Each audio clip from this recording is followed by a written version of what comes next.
Hi I'm Satish, welcome to top 9 80. ఇవాల్టి top 9 entertainment news అంటే ఇప్పుడు చూసేద్దాం. ఓ పక్క విడాకుల మ్యాటర్ కోర్టులో ఉండగానే త్రిష విజయ్ కలిసి ఓ వివాహ వేడుకకు హాజరైనప్పటి నుంచి వీరిద్దరి పెళ్లిపై నెట్టింట రకరకాల వార్తలు పుట్టుకొచ్చాయి. కొంతమంది అయితే ఏఐని ఉపయోగించి పెళ్లి వీడియో క్రియేట్ చేసి సోషల్ మీడియాలో వదిలారు. ఆ వీడియోలు బాగా వైరల్ అయ్యాయి. అలా విజయ్ అభిమాని ఒకరు ఏఐ టెక్నాలజీతో విజయ్ త్రిషల పెళ్లికి సినీ రాజకీయ ప్రముఖులంతా హాజరైనట్లు వీడియో క్రియేట్ చేశారు. అది నెట్టింట తెగ వైరల్ అయింది. ఆ వీడియోకి త్రిష తల్లి ఉమాకృష్ణన్ లైక్ కొట్టారు.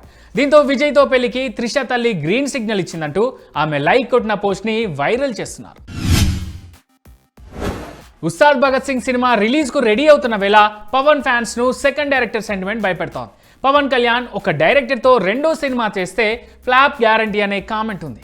ఒక త్రివిక్రమ్ మినహా ఆయన కెరీర్ మొత్తంలో రెండోసారి సినిమా చేసిన దర్శకులందరికీ అపజయమే ఎదురైంది. ఇప్పుడు హరీష్ శంకర్ పవన్ కాంబినేషన్లో వస్తున్న ఉస్తాద్ భగత్ సింగ్ సినిమా కూడా రెండో సినిమానే. దీంతో పవన్ ఫ్యాన్స్ ఈ సెంటిమెంట్ను తలుచుకొని భయపడుతున్నారు. ఈసారి రెండో డైరెక్టర్ సెంటిమెంట్ బ్రేక్ అవ్వాలని దేవుని ప్రార్థిస్తున్నారు. ఆస్కార్ వేడుక అంగరంగ వైభవంగా జరిగింది. 98వ ఆస్కార్ అవార్డుల వేడుకలో తెలుగు దిగ్గజ నటుడు కోట శ్రీనివాసరావు ఫోటో ఆకట్టుకుంది. ఆస్కార్ వేదికగా నటుడు కోట శ్రీనివాసరావును స్మరించుకున్నారు. గతేడాది ఈ లోకాన్ని విడిచి వెళ్లిన తెలుగు విలక్షణ నటుడిని అకాడమీ గుర్తు చేసుకుంటూ నివాళి జాబితాలో చేర్చింది. సూర్య హీరోగా తెరకెక్కుతున్న latest movie Vishwanath and sons. Venky Atluri దర్శకత్వంలో రూపొందుతున్న ఈ సినిమా టీజర్ రిలీజ్ అయింది. 20 ఏళ్ల అమ్మాయి 40 ఏళ్ల వ్యక్తితో ప్రేమలో పడడం అనే డిఫరెంట్ కాన్సెప్ట్ను ఇంట్రెస్టింగ్గా ప్రజెంట్ చేశారు మేకర్స్. మమితా బైజు కీలక పాత్రలో నటించిన ఈ సినిమా జూలైలో ప్రేక్షకుల ముందుకు రానుంది. పవన్ కళ్యాణ్ షెడ్యూల్స్ ఎలా ఉంటాయో ఊహించలేమని మేకర్స్ తనకు ముందే సమాచారం అందించారని నటి రాశి ఖన్నా చెప్పారు. ఉస్తాద్ భగత్ సింగ్ కోసం తన షెడ్యూల్స్ని అడ్జస్ట్ చేసుకున్నారన్నారు.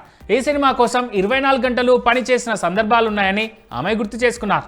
ఈ చిత్రంలో తాను శ్లోక అనే మోడ్రన్ అమ్మాయిగా కనిపిస్తానని రాశి ఖన్నా తెలిపారు.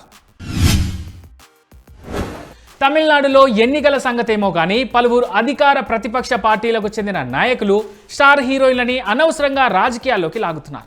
వివాదాస్పద వ్యాఖ్యలు చేస్తున్నారు. కొన్ని రోజుల క్రితం బీజేపీ లీడర్ నైనన్ నాగేంద్రన్ త్రిషపై అనుచిత వ్యాఖ్యలు చేశారు. త్రిష సీరియస్ కావడంతో ఆ తర్వాత క్షమాపణ చెప్పాడు. ఇప్పుడు ఏకంగా ఓ ఎంపీ నయనతారని ఉద్దేశిస్తూ చీప్ కామెంట్ చేశారు. ఈయన కామెంట్స్ కాస్త ఇప్పుడు తమిళనాడులో పెద్ద దుమారాన్ని రేపుతున్నాయి.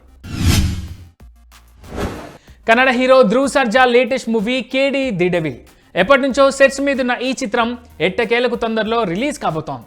ఈ క్రమంలోనే ఈ మూవీ నుంచి సర్కే చునార్ సాంగ్ను రిలీజ్ చేశారు మేకర్స్. అయితే ఇదే సాంగ్ హిందీ వర్షన్ ఇప్పుడు వివాదాస్పదం అవుతోంది. ఈ సాంగ్ హిందీ వర్షన్ లిరిక్స్లో డబుల్ మీనింగ్ మాటలు, బూతు పదాలు ఉన్నాయి. ఈ బూతు సాహిత్యానికి తోడు నోరా డాన్స్ మూవ్స్ కూడా అసభ్యంగా ఉండేసరికి ఈ పాటపై కేంద్ర సమాచార ప్రసార మంత్రిత్వ శాఖ సీరియస్ అయింది. అన్ని చోట్ల నుంచి పాటను తొలగించాలని సెన్సార్ అధికారుల్ని ఆదేశించింది. సినిమాలు, మ్యూజిక్ వీడియోల్లో ఈ తరహా అభ్యంతర కంటెంట్ పునరావృతం కాకుండా పర్యవేక్షించాలని సూచించింది. దీంతో హిందీ వెర్షన్ పాటని యూట్యూబ్ నుంచి తొలగించింది. అటు సౌత్లోని భాషల్లో కూడా ఈ సాంగ్ సాహిత్యంపై కొంత మేర అభ్యంతరం వ్యక్తమవుతోంది. ఇప్పుడు మోహన్ లాల్ హీరోగా నటించిన దృశ్యం 3 సినిమా విడుదల వాయిదా పడే అవకాశాలు కనిపిస్తున్నాయి. ఏప్రిల్ 2న విడుదల చేయాలన్నది ముందు మేకర్స్ ప్లాన్. అయితే ఇప్పుడు కేరళలో ఏప్రిల్ 9న ఎన్నికలు జరగనున్నాయి. ఎలక్షన్ ఫీవర్లో సినిమాను రిలీజ్ చేయాలా, వాయిదా వేయాలా అని మేకర్స్ పునరాలోచిస్తున్నారట. దివంగత ప్రముఖ నటి శ్రీదేవి ఆస్తుల కోసం ఆమె భర్త బోనీ కపూర్, కుమార్తెలు జాన్వీ కపూర్, ఖుషీ కపూర్ మద్రాస్ హైకోర్టును ఆశ్రయించారు. చెంగల్పట్టు పరిధిలోని ఈస్ట్ కోస్ట్ రోడ్లో కొనుగోలు చేసిన 4.7 ఎకరాల స్థలం తామే మొదలియార్ వారసులమని పేర్కొంటూ కొందరు వ్యక్తులు చెంగల్పట్టు అదనపు జిల్లా కోర్టులో సివిల్ దావా వేశారు.